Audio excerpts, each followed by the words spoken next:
अस्सलाम वालेकुम नाज़रीन। आज मैंने कहा आपको ना एक चौधरी का वाक़या सुना देते हैं जनाब। चौधरी के ना पिंड में बड़ी बल्ले बल्ले थी जनाब, किसी की जरूरत नहीं थी कि चौधरी के सामने बोल जाए। और चौधरी ने ना अपने 4-5 गुंडे रखे हुए थे साथ, और जनाब जिसको मर्जी चौधरी डरा देता था, किसी की जरूरत नहीं थी कि चौधरी के सामने गल कर जाए। चौधरी करता ये था कि जहाँ से भी चौधरी को लगता था ना जी कि कोई थोड़ा बहुत बोलने की जरूरत कर रहा है, चौधरी अपने 4-5 साथी साथ लेता, सीधा उसके घर जाता, दरवाज़ा नॉक करता, बंदा बाहर निकलता, चौधरी उसको चपेड़े मार ठुड्डे मार। वो बंदा ना जी डांट डूट के वो कहता, चौधरी साहब जिस तरह आप कहेंगे नहीं जी वैसे ही होगा। इस तरह कर करके ना जनाब चौधरी साहब ने पूरे पिंड में ना अपना दबदबा बना लिया। लेकिन चौधरी को ना एक बंदा बड़ा खटकता था।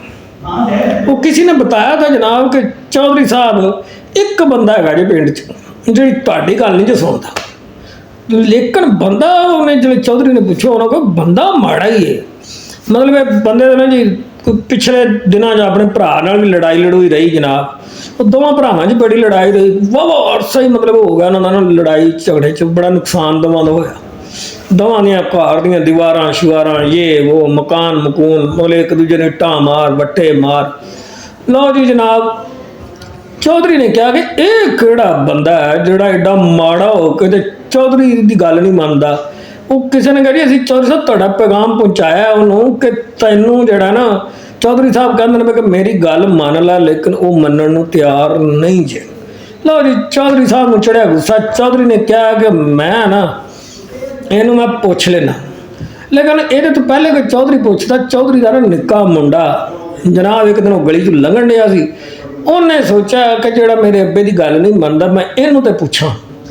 उन्हें जनाब चौधरी के निक्के मुंडे ने ना जी वो जो माड़ा बंदा सी वो बूहे ने 2-3 इट्टां कड़ मारी। लो जी बंदे नूं चढ़िया गुस्सा, वो बाहर निकलिया, उन्हें चौधरी के मुंडे ते 2 चपेड़ा मारिया। चौधरी का मुंडा थोड़ा जिहा घबरा गया क्योंकि अज तक ना किसी ने चौधरी के मुंडे नूं मूँह हत्थ लाने की जरूरत ही नहीं सी किसी की जनाब। सारे तो डरदे सन। जिन्ना पिंड सी आले दुआले वाले जिहड़े 5-7-8-10 घर सन जनाब, हालांकि चंगे भले मालदार अमीर घर, लेकिन वो निक्का जिहा चौधरी का मुंडा सारे उहदे कोल डरदे। लो जी चौधरी नूं जो पता लगा ना तो मुंडे नूं चपेड़ा पईयां। चौधरी ने कहा जी मैं खुद आवांगा। चौधरी गुस्से च आया जनाब, सीधा उस माड़े बंदे दे घर अपना ला लिया उन्हें नाल, बदमाश बदमूश सारे लैके आ गया जनाब। दरवाज़ा खड़काया, इंज करके इट्टां 2-3 मारियां। जिहड़ा माड़ा बंदा सी उन्हें हिसाब लाया बई जिस तरह हुण मेरे ते आ गया ना चौधरी, छड्डना देने नहीं मैनूं जनाब। उन्हें कहा बई मरना तो है ही है ते चौधरी का तो मैं इलाज कर दें। लो जी उन्हें बाहर निकल के ना जनाब चौधरी नूं फड़ गल नहीं लिया।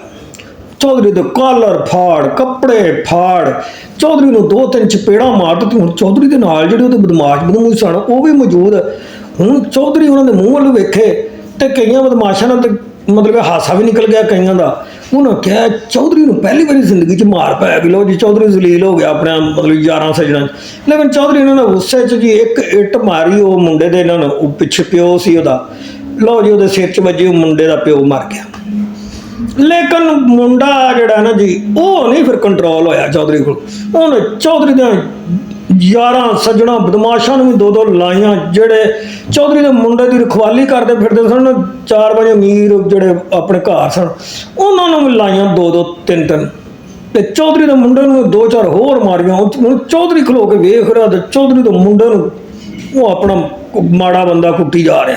हुण चौधरी नूं छुड़ाउण की कोशिश करता तो चौधरी नूं पैंदियां। इस तरह चौधरी के भी कपड़े कुपड़े फट गए, चौधरी भी जलील हो गया जनाब, तो चौधरी का मुंडा तो जलील हो ही गया सी। लो जी इंज फिर उत्थे गल बनी। उन्होंने कहा लो जी चौधरी का प्रोग्राम तो गया जे वड़। तो जनाब ये सारे किसे तो तुहानूं समझ आ गई होनी है। अगर तुसी मेरे वांगू समझदार हो तो कहने का मकसद है कि चौधरी साहब जिहड़े ना उन्हां दा प्रोग्राम वड़ गया है। चौधरी ट्रंप जनाब, तो वो जिहड़ा माड़ा बंदा ना जी वो ईरान आ, ते वो जिहड़े 5-7 अमीर घर रल के उहदे निक्के मुंडे की हिफाजत करन डए सन ना जी, वो है साडे अरबी मुल्क जनाब। चपेड़ां ते सारिआं नूं पईआं। हुण ਚੌਧਰੀ ਟਰੰਪ ਨੇ ਸੋਚਿਆ ਸੀ ਕਿ ਮੈਂ ਤਾਂ ਠੰਡੇ ਹਾਂ, ਮੈਂ ਜਿਹਨੂੰ ਕਹਾਂ ਇੰਜ ਕਰ ਦਿਆਂ ਉਂਝ ਕਰ ਦਿਆਂ। ਲੇਕਿਨ ਜਨਾਬ ਈਰਾਨ 'ਚ ਰਜੀਮ ਚੇਂਜ ਕਰਨ ਵਾਲਾ ਮਾਮਲਾ ਵੀ ਉਹਦੇ ਹੱਥੋਂ ਨਿਕਲ ਗਿਆ ਜੀ। ਚੌਧਰੀ ਦਾ ਪ੍ਰੋਗਰਾਮ ਉੱਥੇ ਵੜ ਗਿਆ ਜਿੱਥੋਂ ਨਿਕਲਿਆ ਸੀ। ਚੌਧਰੀ ਵੀ ਹੁਣ ਉੱਥੇ ਵੜਨ ਵਾਲਾ ਜਿੱਥੋਂ ਨਿਕਲਿਆ ਸੀ। ਤੇ ਜਨਾਬ ਅੱਲਾਹ ਤਾਲਾ ਨੇ ਚਾਹਿਆ ਨਾ, ਉਹ ਮਾੜੇ ਬੰਦੇ ਨੇ ਨਾ ਚੌਧਰੀ ਨੂੰ ਕਰੇ ਲਾਤਾ। ਜੇ ਚੌਧਰੀ ਹੋ ਗਿਆ ਜੇ ਪੂਰੀ ਦੁਨੀਆ 'ਚ ਜ਼ਲੀਲ, ਹੁਣ ਤੇ ਚੌਧਰੀ ਨੂੰ ਕੋਈ ਚੌਧਰੀ ਵੀ ਨਹੀਂ ਮੰਨਦਾ, ਸਿੱਧੀ ਗੱਲ ਹੈ ਜੀ। ਤੇ ਟਰੰਪ ਵੀ ਅਗਰ ਥੋੜੀ ਜਿਹੀ ਵੀ ਇੱਜ਼ਤ ਸ਼ਰਮ ਹੋਏ, ਅਗਰ ਹੋਏ ਮਤਲਬ ਉਹਦੇ 'ਚ ਵੀ ਨਹੀਂ ਹੈਗੀ, ਉਹਦੇ ਨਾਲ ਵਾਲਿਆਂ 'ਚ ਵੀ ਨਹੀਂ ਹੈਗੀ, ਉਹਦੇ ਮੰਨਣ ਵਾਲਿਆਂ 'ਚ ਵੀ ਨਹੀਂ ਹੈਗੀ ਜਨਾਬ। ਅਗਰ ਹੁੰਦੀ ਨਾ ਤਾਂ ਡੁੱਬ ਕੇ ਮਰ ਜਾਂਦੇ। ਲੇਕਿਨ ਡੁੱਬ ਕੇ ਮਰਨ ਤੇ ਇਹਨਾਂ ਕੋਲ ਟਾਈਮ ਨਹੀਂ। ਮੈਨੂੰ ਲੱਗਦਾ ਇਹ ਈਰਾਨ ਦੇ ਮਜ਼ਾਇਲਾਂ ਨਾਲ ਹੀ ਮਰਨਗੇ ਖੱਜਲ ਹੋ ਕੇ। ਤੇ ਜਨਾਬ ਜੋ ਚੌਧਰੀ ਸੋਚ ਕੇ ਆਇਆ ਸੀ ਉਹ ਵੀ ਨਹੀਂ ਜੀ ਹੋਇਆ, ਤੇ ਜੋ ਚੌਧਰੀ ਸੋਚ ਰਿਹਾ ਹੋਣਾ ਉਹ ਵੀ ਨਹੀਂ, ਕਿਉਂਕਿ ਹੋਣਾ ਉਹ ਜਿਹੜਾ ਮੇਰੇ ਸੋਹਣੇ ਰੱਬ ਨੂੰ ਮਨਜ਼ੂਰ ਹੈ। ਗੱਲ ਵੱਧ ਗਈ ਜੇ, ਗੱਲ ਹੋ ਗਈ ਜੀ ਸ਼ੁਰੂ। ਇਹ ਲੜਾਈਆਂ ਰੁਕਣੀਆਂ ਕੋਈ ਨਹੀਂ ਜੇ, ਘੁੱਟ ਸਾਰਿਆਂ ਨੂੰ ਪੈਣੀ। ਜੇ ਮੈਂ ਹਿਸਾਬ ਲਾਇਆ ਇਹ ਜਿਹੜੇ ਟਰੰਪ ਨਾਲ ਰਲ ਕੇ ਵੀ ਇਸ ਵੇਲੇ ਖੁਸ਼ ਹੋਣ ਡੇ ਆ ਨਾ, ਮਾਰ ਇਹਨਾਂ ਨੂੰ ਵੀ ਪੈਣੀ ਜੇ। ਮੇਰੀ ਗੱਲ ਲਿਖ ਲਵੋ, ਉਹ ਚਾਹੇ ਅਸੀਂ ਆ ਤੇ ਚਾਹੇ ਕੋਈ ਹੋਰ ਹੈ। ਜਿਹੜਾ ਵੀ ਇਸ ਵੇਲੇ ਟਰੰਪ ਦੇ ਬੂਟ ਪਾਲਿਸ਼ ਕਰਨ ਡਿਆ ਜਾਂ ਟੀਸੀ ਕਰਨ ਡਿਆ ਨਾ, ਉਹ ਮਰੇਗਾ ਵੀ ਸਾਲਾ ਤੇ ਵੜੇਗਾ ਵੀ ਜਿੱਥੋਂ ਨਿਕਲਿਆ। ਲਓ ਜੀ, ਅਗਲੀ ਵੀਡੀਓ 'ਚ ਚੌਧਰੀ ਦੇ ਜਿਹੜੇ ਯਾਰ ਨੇ ਨਾ, ਉਹਨਾਂ ਨੂੰ ਵੀ ਲੱਗੇਗਾ ਪਤਾ ਕਿ ਚੌਧਰੀ ਨੂੰ ਜਿਸ ਤਰ੍ਹਾਂ ਪਈਆਂ ਨੇ ਪੈਣੀਆਂ ਇਹਨਾਂ ਨੂੰ ਨੇ। ਅੱਲਾ ਮਾਲਕ ਹੈ ਉਹਨਾਂ ਦਾ ਜਿਹੜੇ ਅੱਲਾ ਦੀ ਰਾਹ 'ਤੇ ਚੱਲਦੇ ਆ, ਸਾਡਾ ਵੀ ਅੱਲਾ ਮਾਲਕ ਹੈ। ਅਗਲੀ ਵੀਡੀਓ 'ਚ ਫੇਰ ਮਿਲਨੇ ਆ, ਉਦੋਂ ਤੱਕ ਅੱਲਾ ਹਾਫਿਜ਼।